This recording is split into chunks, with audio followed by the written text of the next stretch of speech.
Town Party List is recognized.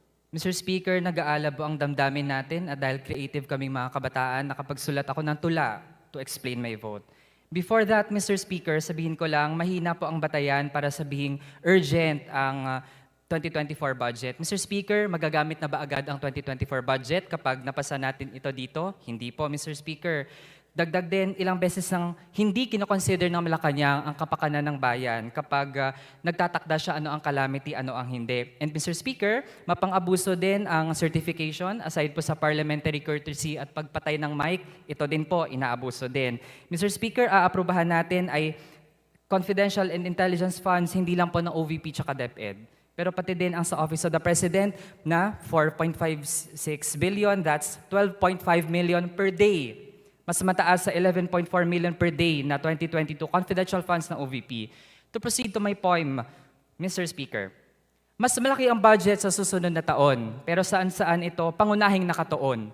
Tumataliwas ito sa saligang batas na edukasyon ang dapat pinakamataas. Kung papasimplihin natin ang datos at ang ipambabayad utang ay 100 pesos, ang para sa infrastruktura ay nasa 70 pesos at ang kabuang education budget 50 pesos. Sa ilalim ng bagong Pilipinas, limpak-limpak ang winawaldas. Pati mga gala ng Pangulo, mamamayan ang nagpopondo. Buwis buhay ang mga nagbibisikleta, laan sa pedestrian lanes ay barya. Binubuhos ang budget sa big-ticket infra, sana wala ng railroads sa Kamara.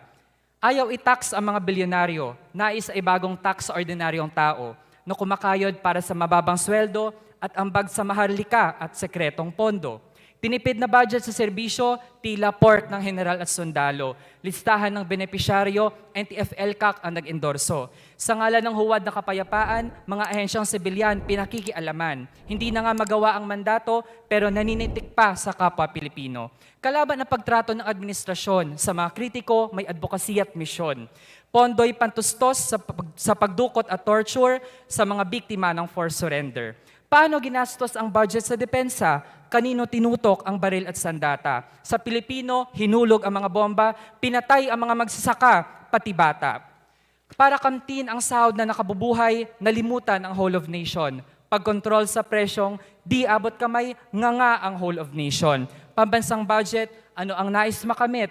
Panunupil at pambubusal, pork ng presidente, bise at general. Pambayad utang, pangakit ng dayuhan. Saan ba patungo ang lahat ng ito? Di sa kalidad na serbisyo, di sa paglikha ng disenteng trabaho at oportunidad para sa Pilipino.